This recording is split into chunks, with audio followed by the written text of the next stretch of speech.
Welcome to Speaker Meeting 2017, the money section. Would you like to hear my journey through gambling addiction in this and through the bigger issues related to money that go into having something like a gambling addiction? Now, the big difference in this section from looking at sex and alcohol, for example, is that money and gambling, these are things that there's no physical component. There's no substance going in my body. There's no part of my body and connection in the brain or whatever. These are purely behavioral issues. Now, the amazing thing is that I've learned and discovered firsthand and seen in others that behavioral issues drive almost everything in our life. How we behave is all interconnected. We like to blame things like alcohol or substances or parts of our body or our weight. We like to blame these things on physical components because theoretically we can't do anything about it. We can just be stuck as a victim then and, oh, well, I've got this thyroid condition, so I'm overweight. Or, well, I'm an alcoholic, so I have to just drink. Or, well, I have a male body part or female one, I have to just use it. It has its needs. And then there's this element that we're just helpless. We're victims and we have no choice. When you look at something like behavioral issues, like things with money and gambling, these things then get real hot and debated and contested because there is none of that blameless component in the terms of physical. These are purely mental, purely behavioral issues. And they all do have physical components. If you put some money down for a bet, your hands may start sweating, you might start salivating, you might get anxious, afraid, butterflies in the stomach, jitter. There's all kinds of things that can happen physically. But this is a big difference to some people. To me, these things are all intimately connected. What I do with sex, what I do or gratefully don't do with alcohol, or any other substance, all relates to the things I do with money, gambling, and all the other things like eating and managing emotions, work. All these things go intimately together. So the more you can get into your behavioral issues, the more you can get into other things that may have another physical component that make them even more difficult to deal with. For me, I'm going to share with you, I'll start with my gambling addiction, and then I'll move into more general money issues. Now, if you didn't get the gambling addiction thing in particular, I think a lot of this will still be helpful for you because these things all relate to any other obsessive behavior you might do that's unnecessary. Now, the difference in some of the other things I'll talk about is things like eating are necessary. You need to do them. They need to be balanced out. You can't just quit eating. And the same thing with work. You have to work more than likely. Most of us have to work. You can't just quit going to work or manage it. But gambling and a lot of these money issues, you can completely just stop doing them. You don't have to do them. So these are kind of optional behavioral addictions. Optional behavioral addictions are much easier than non-optional ones. That's why a lot of people, they're not an alcoholic. They can have a drink or two. They have reasonable sex things handled, or they just don't have sex in their life, and their money issues are pretty, but when it comes to eating, when it comes to things like work, they have a really hard time because you can't just cut those off. So to me, this is a gateway. If you can get into your addictive behaviors, especially as they relate to money or gambling, or you can use the things I've learned, these to me are gateway behaviors to live a completely better life and to fix everything. So for me, gambling was one of the most outward-looking addictions I had. If you watched me drink every moment, you might have thought I was an alcoholic. Based on what I've told you, you might have thought that too. But most of the time you watched me drink, you might not have seen some big problem. And with my sex issues, outwardly, you might not have seen a big problem. So what? He takes a little time for himself every day. He watches some adult movies, and he has had a girlfriend or a relationship about half of his adult life. You wouldn't see any big issues there on the surface, at least. Now, if you watched me gamble, gambling was the most obvious outward addiction I had because I was completely insane when it came to gambling. I would lie to you one day about gambling. I'd say I'm never gambling again, and a few hours later, I'd be going to put a wire transfer on. I remember telling my friends one day at our dining hall in college that I was done with gambling. I just wasn't going to do it again, and it was just a few hours before I was going to put a wire transfer on, and I was going to get that money and start gambling again online with it. Gambling was one of those things to me that felt completely like an addiction. Alcohol at first didn't feel much like an addiction, and I didn't recognize the things with my sex for a long time, but the gambling within just a few months of starting to gamble, it felt like a heavy addiction. It felt like complete craziness. What an addiction feels like is, the easiest word to put is inconsistency. When you tell someone you're going to do something one day or a few hours, and then you do the opposite thing of what you just said, those are signs of an addiction. That's called lying. And that is very unhealthy. And it's amazing some of these behaviors that many of us take for granted. For example, I was giving away a trunk full of stuff at Salvation Army the other day. And the guy there at Salvation Army, I was telling him how he said about getting a receipt. And I'm like, well, it doesn't matter. I'm probably not going to write off $11,000 in donations all year. And he said, well, just throw on an extra computer or two, just put a few extra things. You'll get up there pretty easily. And what I'm hearing in my head, that's one of those little seeming little behaviors. That's also called tax fraud, which that can be federal prison time for throwing on a couple of extra computers and trying to cut the IRS out of a few dollars. That could be federal prison time. And that is another example in someone else of the same kinds of things that went on with me with gambling. It's those inconsistencies, it's those seemingly small lies with big consequences if you get caught, big weights on your consciousness to just kind of minorly suggest something like tax fraud or to someone you don't even know. Or for me and my gambling to tell my friends one thing and then to be going and doing the exact opposite of what I just told them just a few hours ago. I'm never gambling again. I'm done with it. And what am I doing? I'm going down and gambling. So how did I get started online gambling and what did that look like? Well, my dad, before I even was born, my dad was a big gambler. He loved playing cards. He loved betting at the racetrack. One of his best stories was when he was, 16, 17, 18 at the racetrack. He made some bet and he won $10,000 on that bet. So this happened in around 1970, the $10,000 was a lot of money. That'd be about like $100,000 today. And he won this $10,000. He went down to the car dealership. He bought a brand new Corvette. And he went and raced it around and wrecked it. And he walked back to the car dealership and bought another Corvette and went racing around all in the same day after he won all this money. So gambling is very much something that my father was into. And while I never saw my father do hardly any gambling, my father taught us how to play cards at home and play poker, like 5-card draw. I, for some reason, had this latent love or desire to gamble. And my great-grandfather, as I mentioned before, and this died, he was getting drunk and was driving drunk on the way home from a poker game and died wrecking into a tree and then getting x-rayed at the emergency room with a broken neck. So they actually killed him at the hospital. So the gambling thing is it's there throughout my family. And thankfully, this is one of those things, I just stayed away. I didn't gamble. I was very conservative with my money going off to college. I gently borrowed as little money as I could starting out in college. And then once I started drinking, about a year after I started drinking, one of my friends started playing poker online I think it was on Poker Stars. And my friend showed me how he was playing poker online. And I thought, hey, maybe I'll give that a try. Because I liked to play some cards, play a little poker occasionally with my friends when I was in college.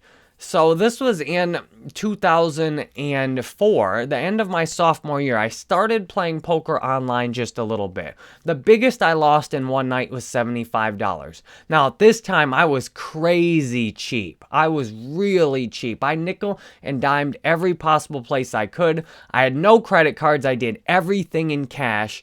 I only borrowed a little tiny bit to go to school, so I was extremely conservative with my money back then. I'd spent nothing extravagantly. I wouldn't buy any book or anything except a video game occasionally. Like I bought Madden. I spent my money. I was very thrifty. So for me to lose $75 on gambling was a lot to lose in one night. I operated on $500 a month or so, maybe $1,000 at most. Back then, that was my budget. So losing that was a ton of money for me back then.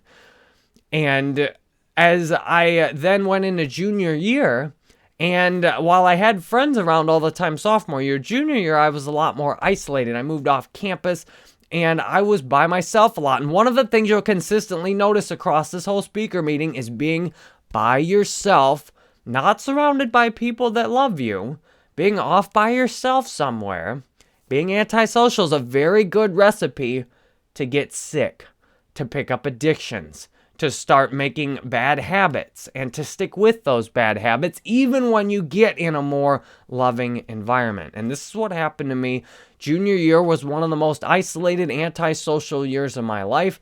And gambling became one of my new friends, one of my new hobbies, especially once I learned that I could consistently win. I played these $5 heads up modes. So it was one-on-one poker. The chips would go up every so often. So they wouldn't usually take longer than 30 minutes. So you both put in like $5.25 or something. The website took 50 cents then. And then whoever won got $10 out of it. So I played a bunch of those. And by senior year, I'd counted those up. I'd played like 500 or 600 of them or something, and I had something like a 62 or 63% win percentage. So I could actually, once I discovered I could actually make a little bit of money playing $5 heads ups, I was really excited. So I played a lot. I started playing a bunch of $5 heads up games. And drinking. I would get a bottle of liquor, even though I wasn't 21. I always had someone buy it for me. I always stocked up. I never ran out of liquor. And liquor and gambling to me went together because gambling to me was stressful. What I liked about it was the feeling of winning. And I mostly just gambled playing drinking games with my friends sophomore year. But junior year, I got into gambling with real money online, and it went great because my idea then, if I was all by myself, if say my friends were out doing something else and I hadn't taken the time to ask them or make any plans, which was very common for me in junior year, then I would just get a bottle of liquor and sit down and gamble and play video games and drink and watch movies all night. So I usually would gamble until I either lost all my money or until I won enough money to call it a night, which usually the second option was more, or sometimes I just got tired or bored with it. So that probably happened about a third of the time too. So some nights I'd play and I'd win. I'd start with 20. I used to be able to put money on straight with checks from my bank account. So that was incredibly convenient. So that's how I gambled online about the first year. The problem was the one night that things went really well. I gambled, I would say, fairly responsibly. It was just a little hobby. $5 or $10 here. The most I'd usually do is a $20 heads up. And I noticed my win percentage dropped as the game price went up because only people who were bad usually played $5 heads ups. The better people would play the 10, the 20, the 50, the $100+ heads up. The people who really knew more what they were doing about poker would invest more money to play heads up because then you could make some good money. But you also had to be a much better player. So the $5 heads ups were easy money. So I played most of those, but then sometimes when I had played a bunch of $5 heads ups and I got bored with that, often if I won 5 or 10, if I won a bunch of them, I'd get kind of bored with it. I'd have this money sitting around and I'd go play in a tournament then. Now, tournaments were much more difficult because these were thousands of people, not one-on-one, but at a table of 9 people. And I usually didn't know what to do at a table with 9 people. So I'd be drinking. So lots of times I'd be pretty drunk by the time I got into a tournament. I would usually just play completely wild. I would sandbag a good hand and slow play it and surprise you at the end. I would just make a ridiculous, stupid bluff and push the pot and take that a few times. I would just play completely crazy. And everything I did was some kind of lie. Everything I said in the chat was some kind of lie. And I even messed my own head up. So then I wouldn't know what play style I was doing, so people couldn't read me. And it was all online, so you couldn't read faces. You really just had to play the cards and try and figure out the sucker at the table, which often was me. One of these heads up, or one of these tournaments, I put in $10 and at 3 in the morning. So usually I wasn't that good at the tournaments. I'd lose out by about 4 in the morning or 5 in the morning on a $10 tournament. And then I would go to bed at that point. Well, on this one, I stayed up until 10 in the morning and I got second place out of 1,000 something people, which netted me $800 and something in winnings out of that tournament. And that's when my gambling addiction really took off. Because before that, I just put on a little bit. I didn't lose too much. I didn't win too much. It wasn't a big deal. And this is where most gambling addictions I see take off. If you go to the store and buy a few scratch-offs and you don't win anything, you're not likely to really get hooked on it and keep coming back and buying more. If you buy lottery tickets, like I've bought some lottery tickets in my life, I've never won more than like $10. There's just nothing to get excited about. The people that get a gambling addiction, just like me, are the ones you win. And when I turned $10 into $847 or whatever, I had such a high opinion of myself all of a sudden. I made it. I've arrived. Here we go. Jerry the Gambler. This is what I know how to do. This is what I'm good at. I have arrived. Welcome. And from there, I got a big ego about gambling. I said, you know what? I'm good at gambling. And I got the real high of winning. I remember bragging to all my friends how I'd won all this money, because winning that much money in college, that was like more than a month of expenses. That was a huge winning for me. So I got a check in the mail, and they sent it from who knows where the check came from, but I cashed it and it went through and everything. And from there, I got my gambling addiction. From there, I got hooked to that big win feeling. And that big win feeling, I kept chasing that and chasing that and chasing that. And from there, my gambling turned into more and more of an addiction. Instead of just playing in $5 heads-ups and occasionally playing in a $10 or $20 game, I started playing in the $10 or $20 games on a regular basis. I started playing in the $10 rebuy tournaments, where one of the strategies to do was just keep shoving your chips in over and over until you just got lucky and cleaned up a big hand for like $40 to $100+. And then what you do is use that to play deeper into the tournament. So some of the $10 heads-ups or $10 rebuy tournaments, I would end up putting in $100 to one of those, and I would never even get one hand. I'd lose out on every single pot. And I'd come out having lost $100 and only got to play for an hour or two. So I started losing more money, and then I started getting into some really bad depressions after losing money. So some of the nights I'd have put on $50 or $100. I remember going to buy low one time so I used to put money on with my checking account. And then at one point I put on so much money in my checking account. I put all that $900 I won, or whatever, I rounded up, but 800 and something. I put all that 800 back on, and lost it. So now, instead of playing the $5 heads-ups, I started consistently losing more money. I'd have nights where I'd lose $50 or $100 instead of losing $20 or $30 here and there, and then having lots of nights where I won $20 or $50. So I started having a lot more nights where I'd get drunk and lose my whole bankroll. I started operating with a bigger bankroll. Instead of having $20 or $30 on and winning some and losing some, I'd start having $50, $100, $200 on at a time. And then I'd have these drunk nights. I still was decent at poker, but I'd have these drunk nights where I'd just lose my whole bankroll.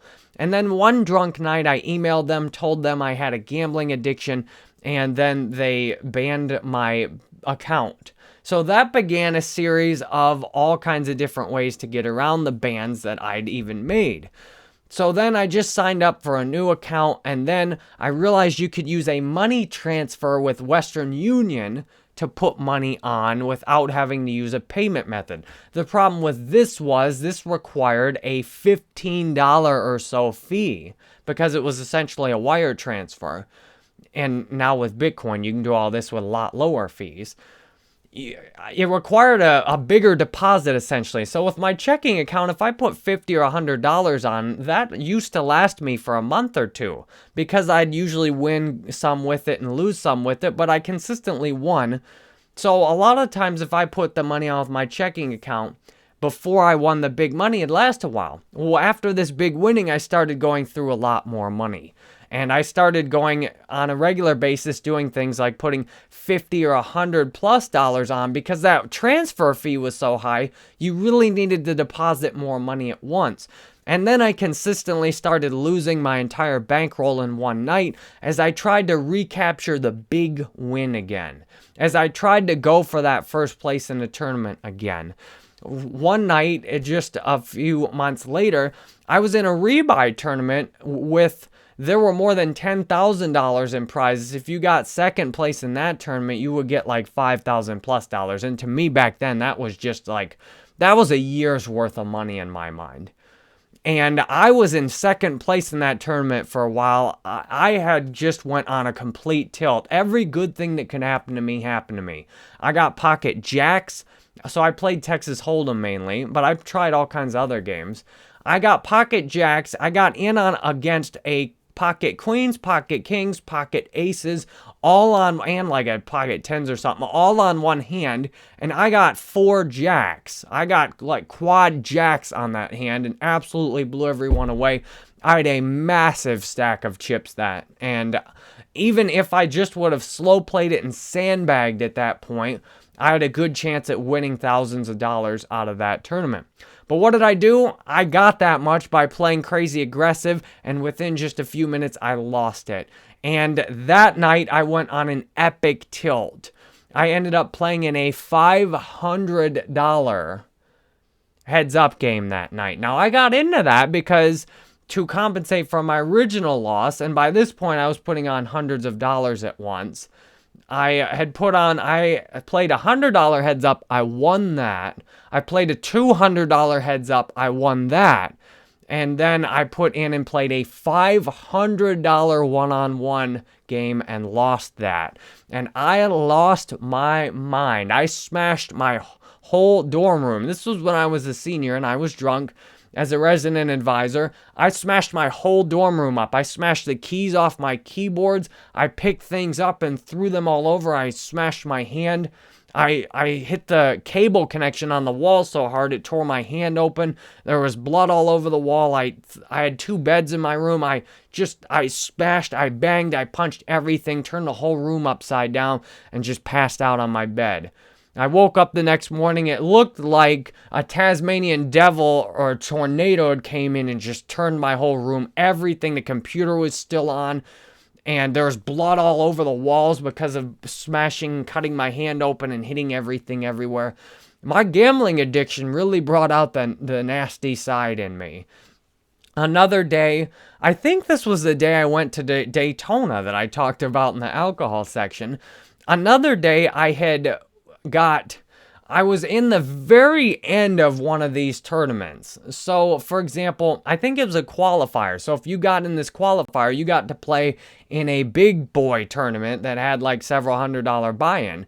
So this was a cheap little qualifier, and something like all you had to do was place in the top like 43 or something, and you would get to go qualify into the big tournament. And I busted out at like 47 because I went all in on a Jack 2 offsuit or something like that. So then I put this, I was just so pissed off of this. I put the background on my desktop with a screenshot of what I'd done with a big 3 letters WTF and then like Jack 2 all in. And that was my life for the next year after I won that big tournament. I had a gambling addiction bad, on and off gambling, and eventually senior year, I think I reconnected my bank account. I was able to open another account or reconnect one because I got it so I could deposit money again with my bank account. And then I was taking money straight out of my bank account and I made myself broke. And this is when I started opening up credit cards to cover the difference. So from the gambling addiction led into credit cards. It led into me spending more money than I had to spend. It led into my unhealthy spending habits. Now, even though I wouldn't borrow money technically to gamble, thankfully I had some insight that I really was going to screw my whole life up if I did that. I used all the cash I had to gamble, and then I would need like basic expenses like going to the store and buying groceries. Just a few months down the road, I ended up running all this stuff up on credit cards. And from the moment I started on credit cards, my debt has continually snowballed up until the last year where I finally started paying it down. So these bad gambling habits also transformed into bad money spending habits as an adult. Money spending habits that kept me broke and kept me in debt, that all got started with that gambling addiction. I don't know that I would have ever ran up credit card debt if I hadn't got into all these shameful money spending habits with gambling. I had a very healthy outlook on spending money until I won that gambling tournament. And guess what? I won another one of those tournaments, except instead of getting second, I got first. And then senior year, I actually figured out a way to start cheating on the website. We'd do these 6-person tournaments, and we'd get 2 or 3 other people from our dorm room. We'd all pile into the same one, and then we would all sit there and look at each other's cards, and we'd sit there because the first and second place people got paid in these 6-person tournaments. And I think the payout was anywhere from like $20 to $50 each or something. So all we did then, so we would stay up all night and cheat in these poker tournaments. We'd go into these 6-man tournaments, and then we'd compare cards and we'd play other people off each other. So if one of us had a bad hand and another one of us had a good hand, then the one with the good hand would get the one with the bad hand to bet and buff their chip stack up and get a third party in to raise their bet, and then the one with the bad hand would fold out, the one with the good hand would take the other guy down. And then we'd also have different strategies. If one of us had like a good high card and another one of us had like a flush chase, we'd both stay in so that each of us could have a chance to try and see who was going to win, and then we never had to bet against each other. So that gave us really good odds, and we'd both try and stay alive. We, in fact, would even try and feed each other chips back and forth. So if one of us was big stack and another one was just close to getting put out, and we saw the small one was going to win, we'd go in against each other and shift our chips back and forth. So we did some great cheating in those tournaments, and then we were able to consistently make money doing that, and we'd sit up and do as many of those as we could. So just a year after winning that first tournament, I'm deep into a gambling addiction. By then, I'm gambling almost every night. I'm telling my girlfriend she can't come over because I want to gamble. And I'm gambling with the guys on my residence hall. So not only am I engaging in this, but I got a bunch of the other freshman guys involved in gambling online with me as well. So we had I don't think anyone gambled online when they started college out. I got 4 or 5 other people gambling online by the end of the year with me, and we'd get together and have poker games too, and those were a lot of fun. We'd sit down and have a real poker game, and we'd all get our liquor drinks and put our cash, and we'd play poker all night. Now, I thought that's as good as life could get. So you might look at these and think, well, these are kind of harmless college things. Well, these messed up my view on money a lot going forward, because while I was raised very much with the view that kind of money's evil and bad, but it's a really good practical tool. You just make your money, save it up, spend on the things you need, and then you have a nice life. Well, when you throw gambling into it, money all of a sudden is this tool for happiness, and winning a bunch of money is associated with being happier. And then having more money is associated with being happier. I really got the sickness and greed for money involved in all this gambling. So by the end of senior year in college, when I move off into my own apartment off campus again, I'm away from all the guys I was hanging out with senior year, then it's no fun anymore. It's just the addiction. It's just me sitting there pathetic, gambling online by myself, getting drunk by myself. And it's really pathetic. And now I'm as broke at this point in my life as I'd ever been. And this is when I got into the credit cards. I had almost no cash to buy anything with. I was too broke to buy a car because I couldn't even make a car payment. I walked 2 miles. I got a ride lots of times in a cab, but I walked lots of times, 2 or 3 miles to go to work at this federal court where I got an internship because I got a criminal justice bachelor's degree. I got a full-time internship there. And all I'd be thinking about all day at work was, when am I going to get to go home? When am I going to get to gamble next? And now I had an actual full-time income coming in after getting through the initial period of moving into my new apartment and getting graduated and stuff. I had this full-time income coming in, and with then having no money, having gambled it away, wanting to buy a car, realizing I need to save every dollar I make. And then having another night where I'm drunk and alone, sitting there gambling all by myself, crying and talking to my roommate. Finally, I decided I've got to quit this gambling addiction. I've really got to quit. Now, by this time, it was 2 years or so after I'd won that big poker tournament, and the first big poker tournament that I'd won. And by now, I had tried to quit at that point in like June 2006. I had tried to quit gambling online, I don't know, 10, 20, 30 plus times. I'd tried to quit a bunch.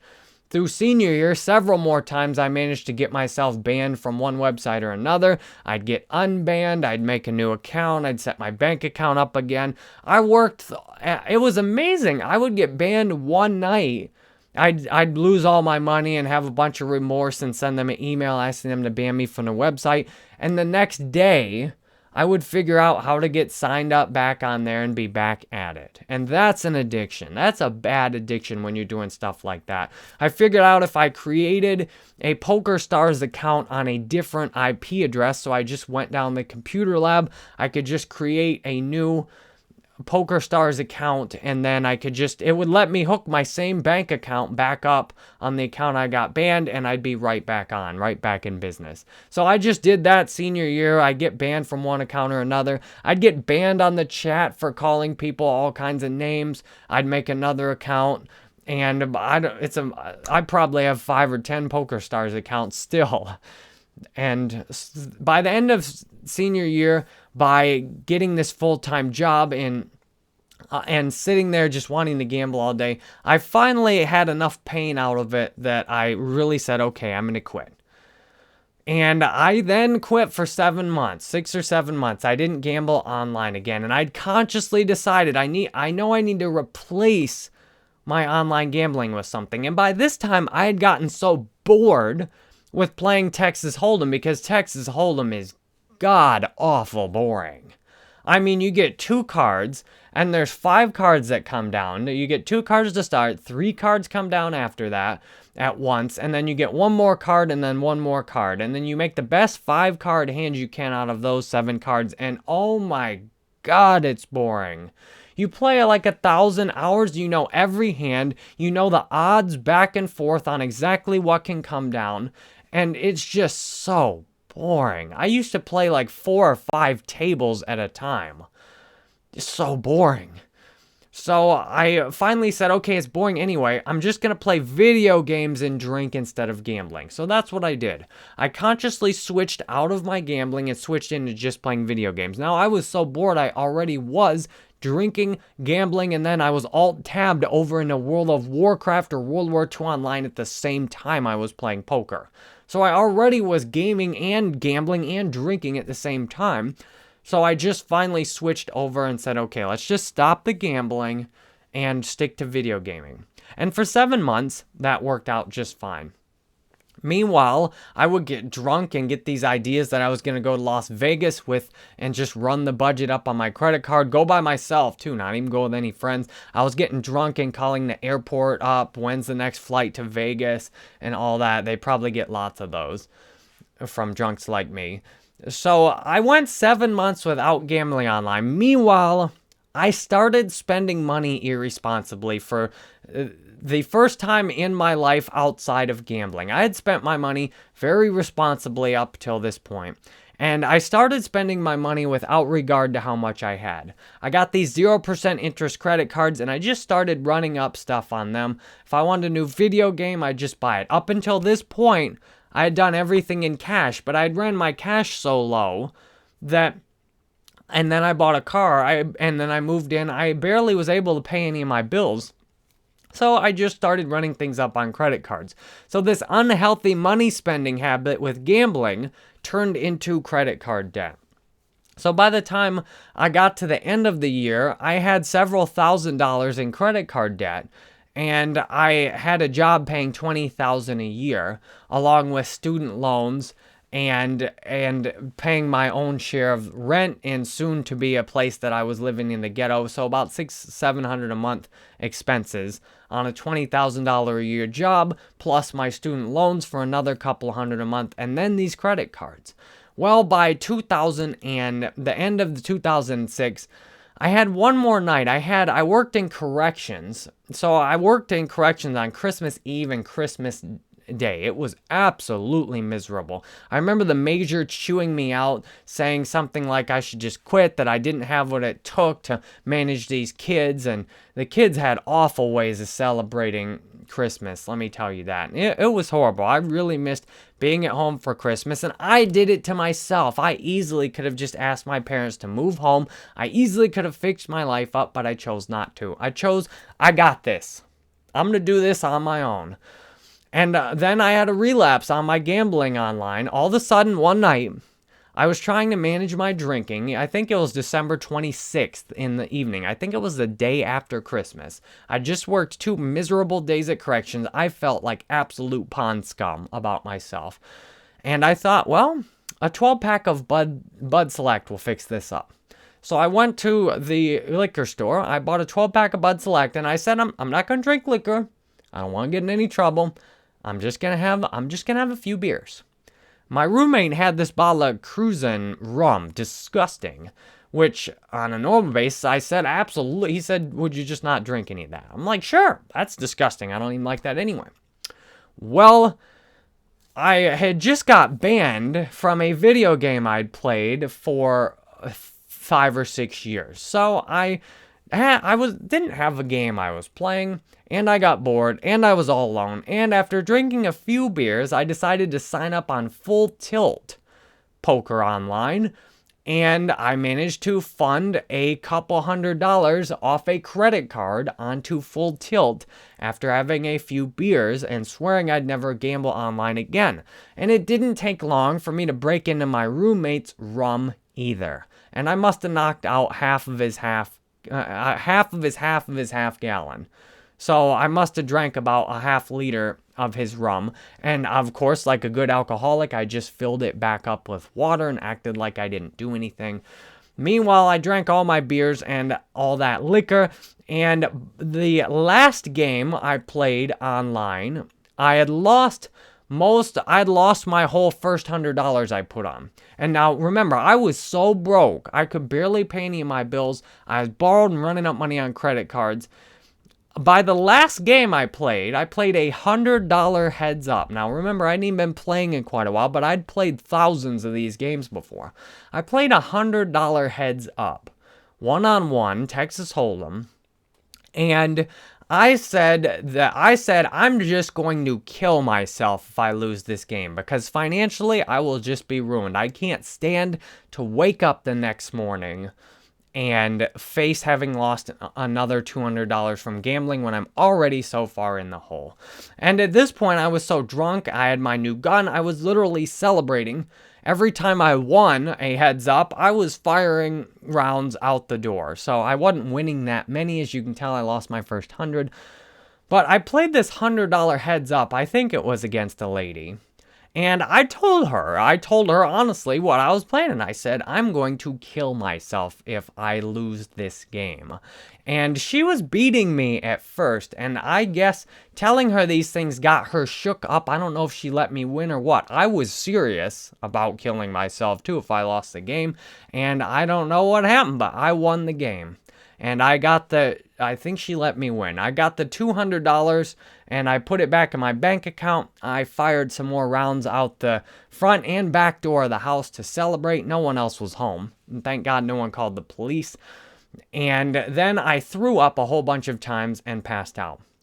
That was the last time I gambled online until 2014, April, the last time I drank. Now, I had a similar experience gambling online the last time I was going to drink. I remembered having told the lady like 8 years before about killing myself, and that worked. So I tried the same trick on another $100 heads up with my last $100 that night, and I lost. So God really called my bluff on that one. But thankfully, I woke up the next morning and I realized I really was going to kill myself if I didn't stop drinking, and there's no way I would have gambled online either of those last 2 times if I didn't drink. If I'd have been sober, there's no way I would have gambled online. So I prayed to God.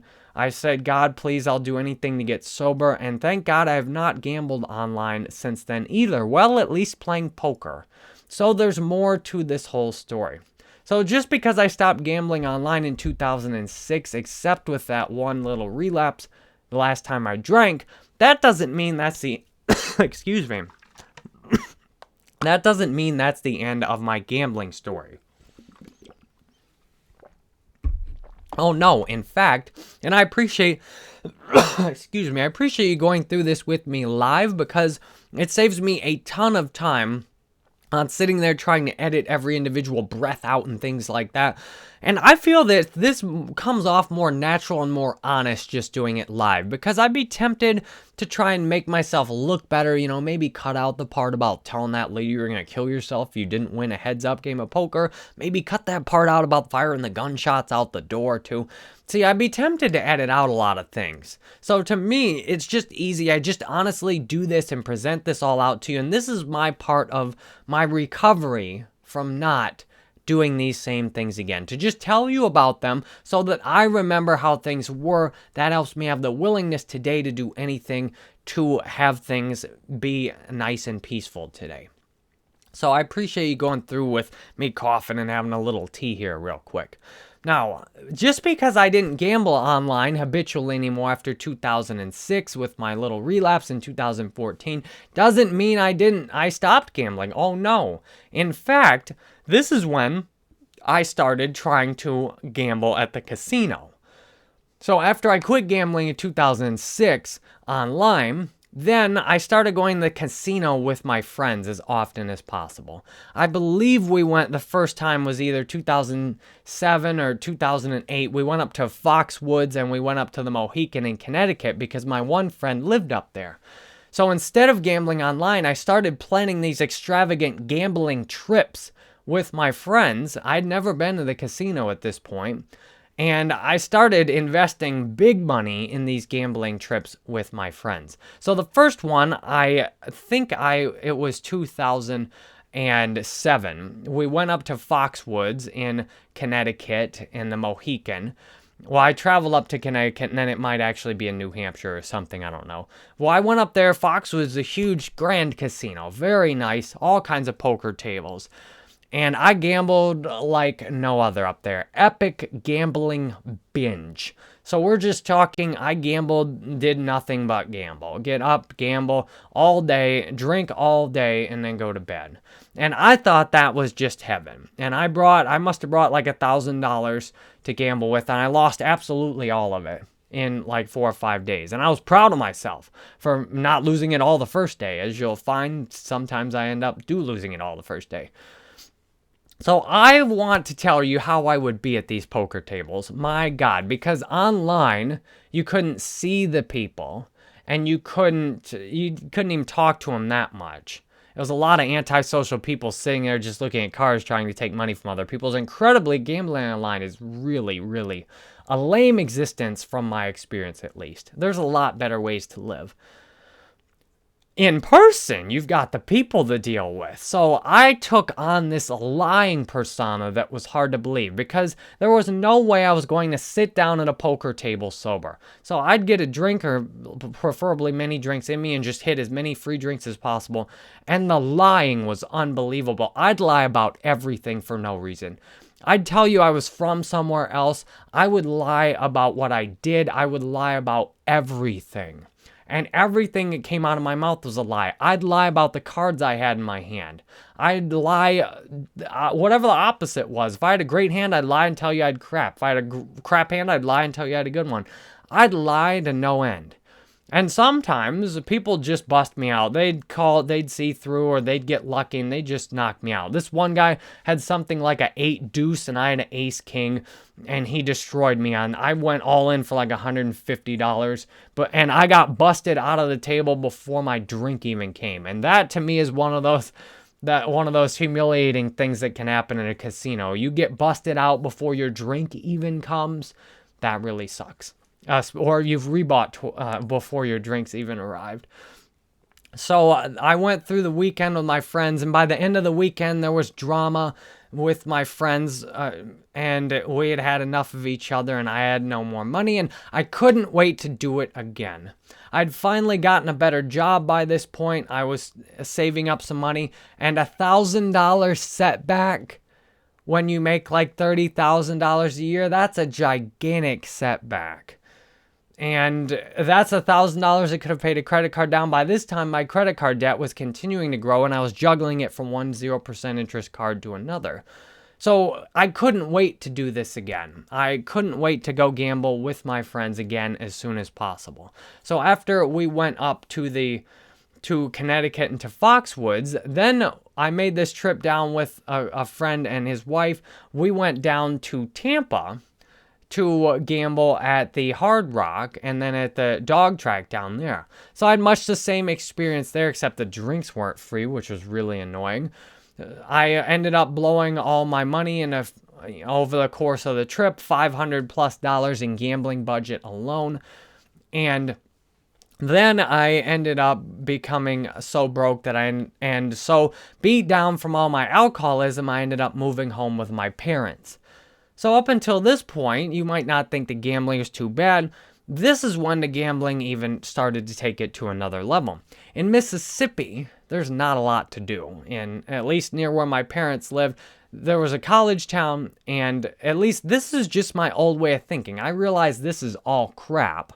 There's a lot to do everywhere you go. You could just go walk out in a field and look at the trees all day. There's all kinds of things to do, but this is how I used to think. There's nothing to do. It's boring. One of the only things to do around here is go to the casino. So living with my parents was quite stifling lots of times. They required no drinking at home, and I associated drinking with fun, and I associated drinking with coping with problems. What I wasn't just going to try and go out and drink and stay in a hotel somewhere. Now that made me feel like an alcoholic. So what I was willing to do, and one of my dad's friends actually agreed to give me $200 in gambling money and allowed me then to go with him to go gamble to a casino.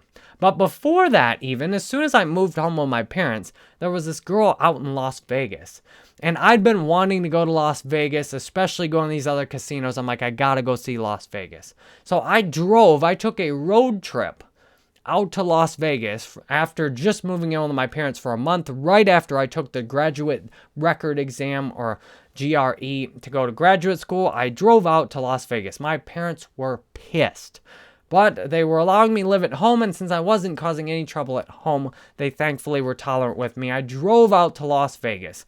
I took almost all the cash I had, which was about $1,500, and I left my credit cards and stuff at home so that I couldn't run up all this additional budget and ruin myself, because I knew how I got when I got drunk and I tried to control it. So I drove all the way out to Las Vegas, and as soon as I saw this girl, I had like a week that we had spent together before, And I had then told all my friends about it, so including one of the other friends who'd got with her. So she was not very happy to see me, and somehow she had wanted me to come out anyway. But I wasn't willing to admit any of my mistakes. So it was a real uncomfortable visit with her. So what did I do? Well, I said, I'm not going to waste this Vegas trip. I'm going to make a good outing of it at the casino. So I hit the casinos hard, and I drove all over Las Vegas after going to the casinos. And by Monday, I got there, I think, on Thursday. I left on Tuesday. I think I got there on Thursday. By Monday, so Friday, Saturday, Sunday, Monday, I had blown my entire gambling budget. And I was actually proud of myself for making it last that long, because I had gambled and drank almost all day, every day, Friday, Saturday, Sunday, and Monday. It was her birthday on Sunday, actually, and I was supposed to be there with her family, and I drove to the casino, and I got so drunk I couldn't drive. I bet on football games. I tried to hit every kind of table you could hit, and I thought this was just the way to live. And by the time it was time with dinner for her family, I was wasted. And I just drank more at dinner and didn't hardly say anything. So she was pretty unhappy, as you can imagine, but it was nice because I didn't have to pay for hotels, so that saved me a whole lot of money. And I couldn't have got one comped then because I'd never gambled at any of the casino rewards programs either. I'm sure if they would have found out about me, they'd been happy. They sure have sent me offers since then. Here's a free plane ticket and 2 nights and $50 gambling budget. I'm like, damn, that's insulting, $50 gambling budget.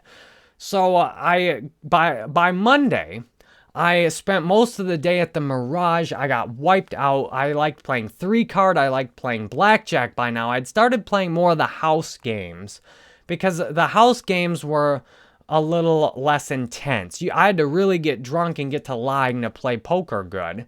But the house games were a little more relaxing with lots of big win potential, but consistently you just lose your money. So I got wiped out finally at Caesar's Palace. I wound up on the $25 minimum blackjack table. I walked in with $100 or a couple $100, and within 30 minutes, I lost the rest of my money. I tried to build it up and win big again. So guess what? I went home Tuesday. I said, hey, I'm out of gambling money. She doesn't like me anyway. I'm driving home. And she protested, and hey, I'm out of gambling money. What the hell am I going to do? Plus, Call of Duty Modern Warfare 2 had just come out, and I wanted to go home and play with my friends. And thankfully, I realized if I brought my Xbox, I might get a little too comfortable staying with her. So I left my Xbox at home, and yes, I drove 1,800 miles back home to get to my Xbox.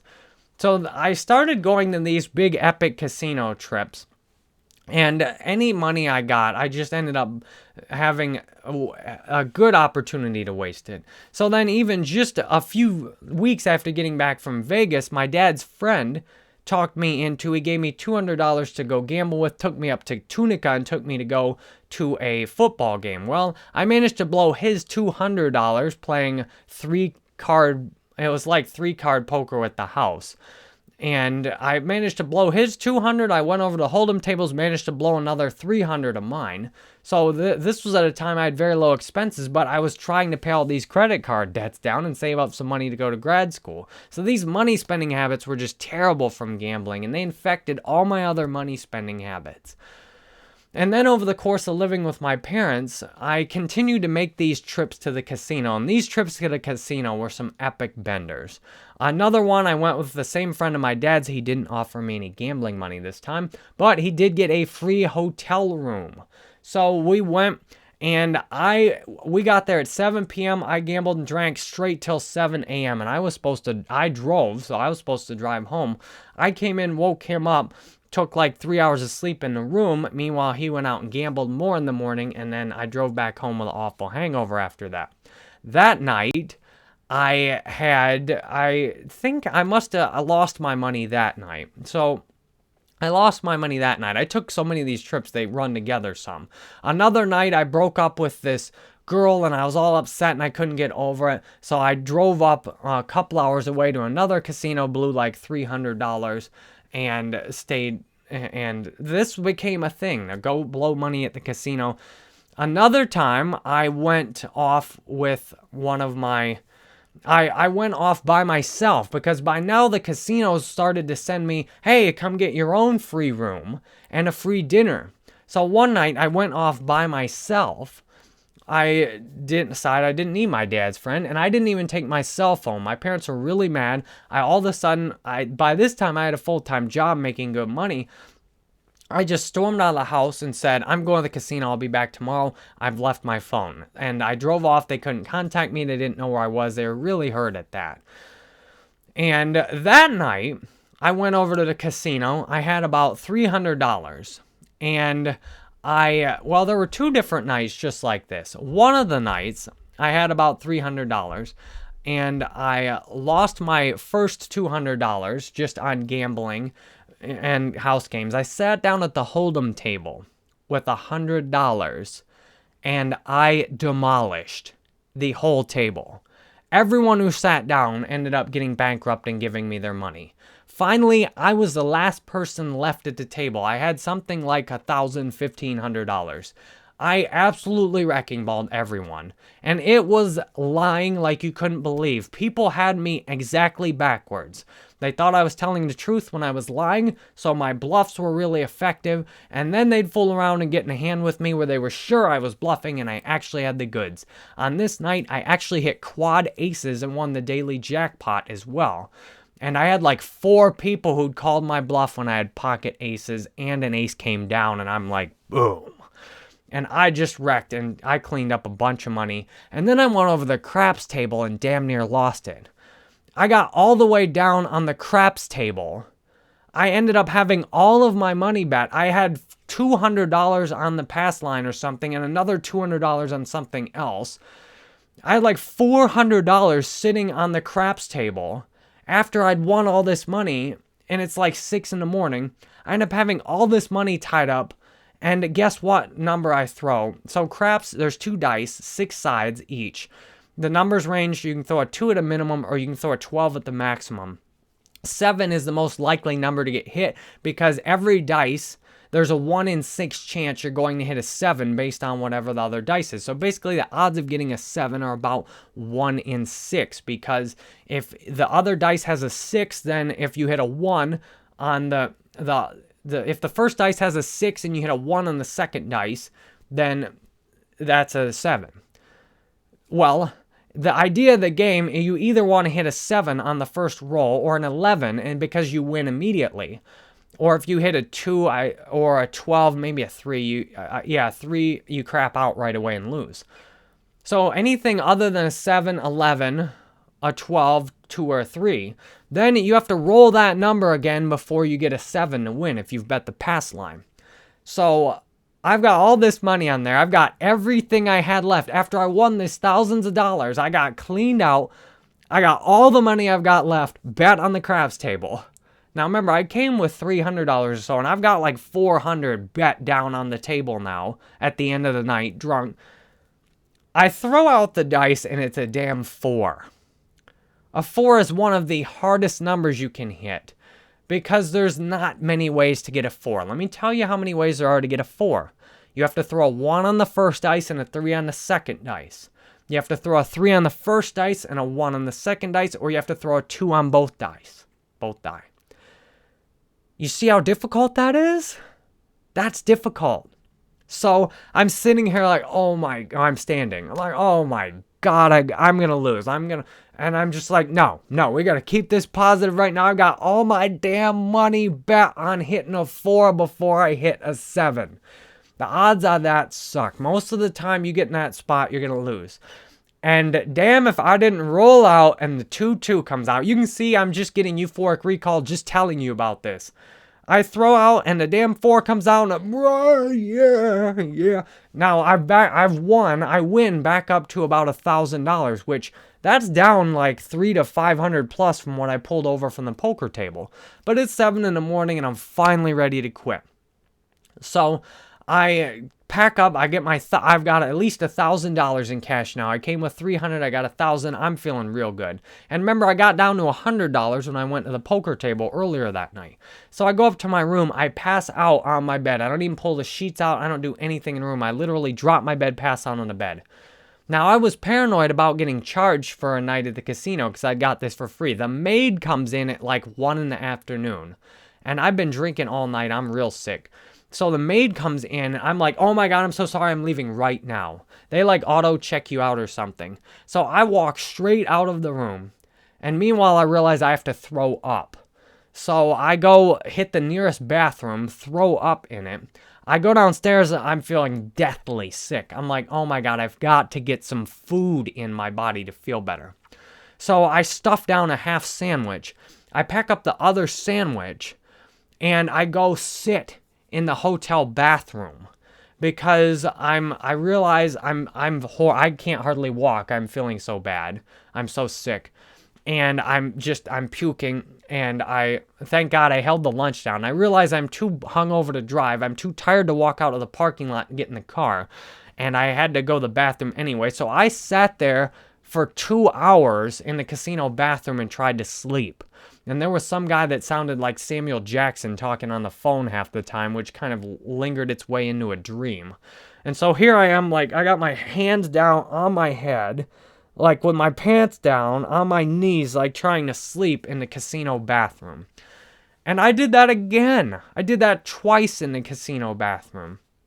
Another time, I came by myself with like $300. And this time, instead of getting lucky at the poker table, I got lucky at the 3-card table. I slid it out, and it was a straight flush. So they give you 3 cards, and this is a house game, kind of like blackjack. But they give you just 3 cards. And I was going crazy. I'd bet like, I don't know, I'd bet like 25, 50, or 75. I'd bet a lot of money on this hand of poker. It was so stupid because you could lose easily. And I slide the cards out, and it's a 2, 3, 4 of diamonds. And I just put my head on the table and start laughing. Instant $1,400 win right there. And I just literally put my head down on the table and start like giggling with joy.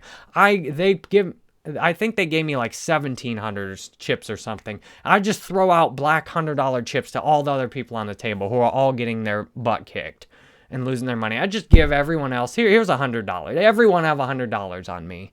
And I was feeling real good. So I lost several hundred more at the poker table, but then I managed to still end the night with 1,000 in my pocket that night. So I had 2 nights where I came to the casino with like 300 and came home with 1,000. So I was feeling like I was just Mr. Big Time. So I was trying to go to the casinos as often as possible. Well, my friends got a Las Vegas trip together in March. So I had just went like 5 months before the jury. So this time I buy a plane ticket and I go out to Vegas with them. And this time I bring like at least $1,000 budget or something like that. And I don't bring my debit card because I know I can get more money out. If I have my debit card, then I can get more money out that way. So I don't bring my debit card. I just bring credit cards for things like meals and stuff. So I get out there on that trip, and I end up getting this tattoo on the trip right here. I end up getting this tattoo on the second night we're there. On the first night we're there, I start drinking at the airport at like 3 p.m. Eastern, so like noon Vegas time.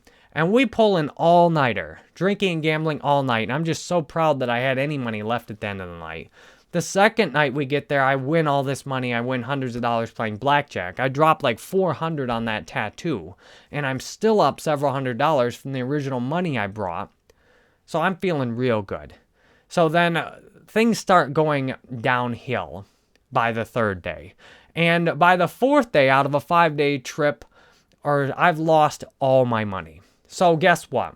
All my friends want to do all days drink and gamble, and I've got no money. So I end up busting out all my money. I bust my credit card out and take cash advances for the first time, but not the last time. I take some cash advances on my credit card, and I take out as much as $500 more, and by the end of the trip, I'm busted. I have no money left over. I'm completely broke. And then I end up flying home with a god-awful hangover. It was absolutely miserable. I couldn't even sleep on the plane. And I remember sitting there at California Pizza Kitchen, wondering, just before the flight back, wondering how I was possibly going to survive this. How am I going to survive this flight back? I'd never taken a plane flight back with a brutal hangover before, and it was awful.